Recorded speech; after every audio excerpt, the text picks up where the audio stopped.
Welcome back. I'm still with Peter Blexley and Ben Habib. Ben, I was going to spend the next few minutes talking about this, but we won't, but I better mention it.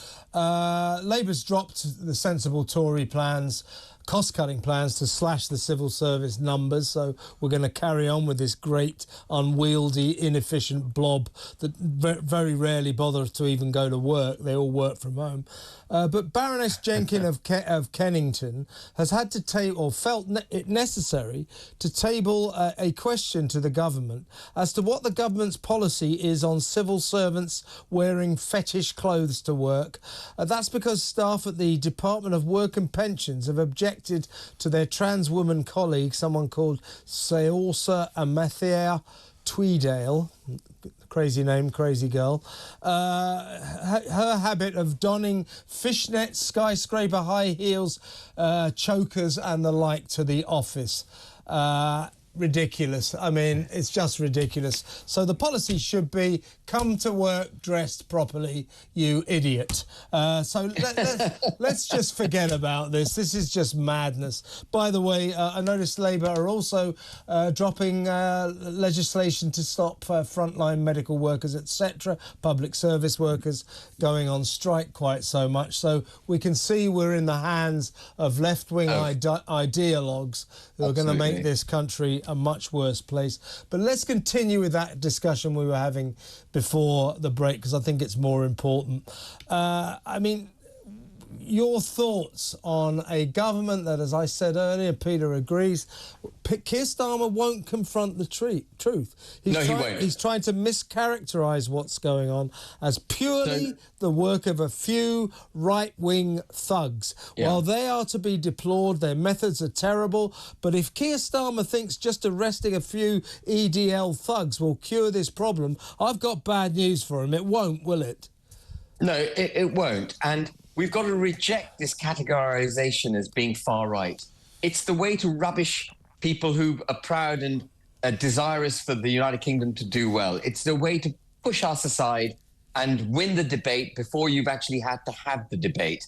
And what I say is this: the key issues here, irrespective of the violence for a moment, the key issues here are British people fed up of the levels of migration that have taken place, the assault on British culture, because instead of assimilating and integrating those who've come to this country, what we've done is create cultural silos, promoted them and celebrated them. So there's been no positive effort for those who've come here to learn our language, learn our culture, learn our history, buy into British values. None of that.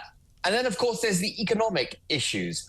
Those who come here are a burden on the state. They're not the migrants of the 1980s who came here aspirational, on the front foot, hardworking, wishing to work, make money, pay their taxes, and do well for the country. The kind of migration that we're now experiencing has a very great proportion of dependency about it. They're coming into the country, they're taking benefits, they're taking social housing, they're getting in the queue on the NHS ahead of us, on the queue for social housing ahead of us, and that is sending people apoplectic. What the government needs to recognise, what successive governments over the last 25 years should have recognised, is we've got to slash migration.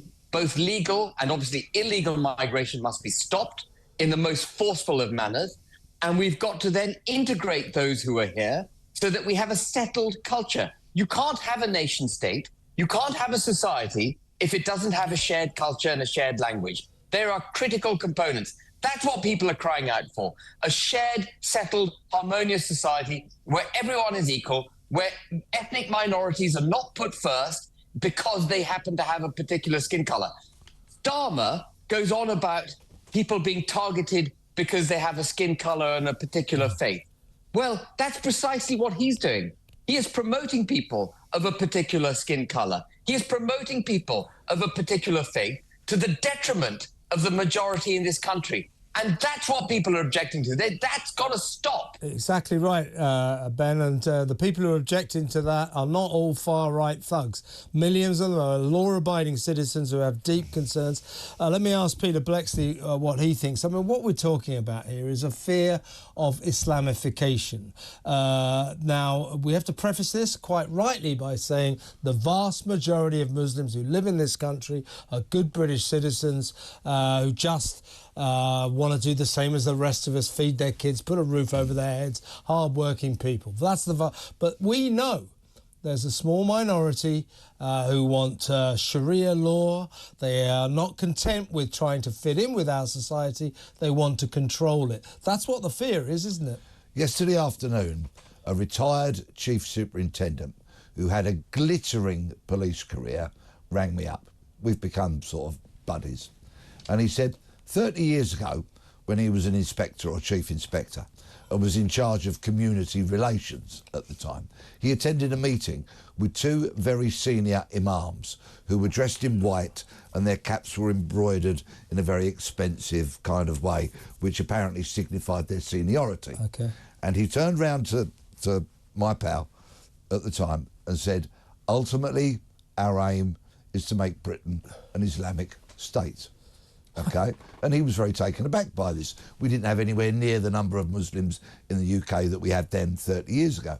So he left and he compiled a report for Special Branch because he thought the responsible thing to do, because he regarded that as a very extreme statement at the time, was to get it down on paper, send it to Special Branch, and that it may, in some way, shape or form, have found its way into government channels, which is what you would expect something like that to do.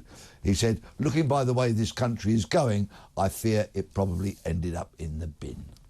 So it's just ridiculous, isn't it? Ben, let's have a quick look at what's going on in Plymouth right now. I think we've got some clips of the trouble there. Can we show these? OK, coming up, we're heading for the West Country. I was in Devon this weekend myself, and I didn't see anything like this, thank God. So here we go. There you go. So it's definitely starting to kick off a bit. Yep, I think they're throwing things, Pete. Yeah. I mean, it's a sort of dystopia that's emerging in the United Kingdom. A dystopia, inter-ethnic violence, an inability for the police to control it. We're just sinking, and the Prime Minister and his predecessors just don't appreciate what the problem is, and they're not prepared to get a grip of it. But I also think, Ben, that he's deliberately politicising this, finding his pantomime villains, saying it's just far-right thugs. Once we arrest them, everything will be all right, and there's no such thing as two-tier policing. There is such a thing as two-tier policing. We can see it all around us, and we know that just arresting these thugs won't solve the problem. You've got 10 seconds. Well, I think the great shame is that violence has erupted because it's allowed the Prime Minister to control the narrative, twist it in the way that he wishes to twist it. That's exactly what he's doing. He's twisting the narrative. Thank you to Ben Habib and thank you to Peter Blexley. Excellent hour.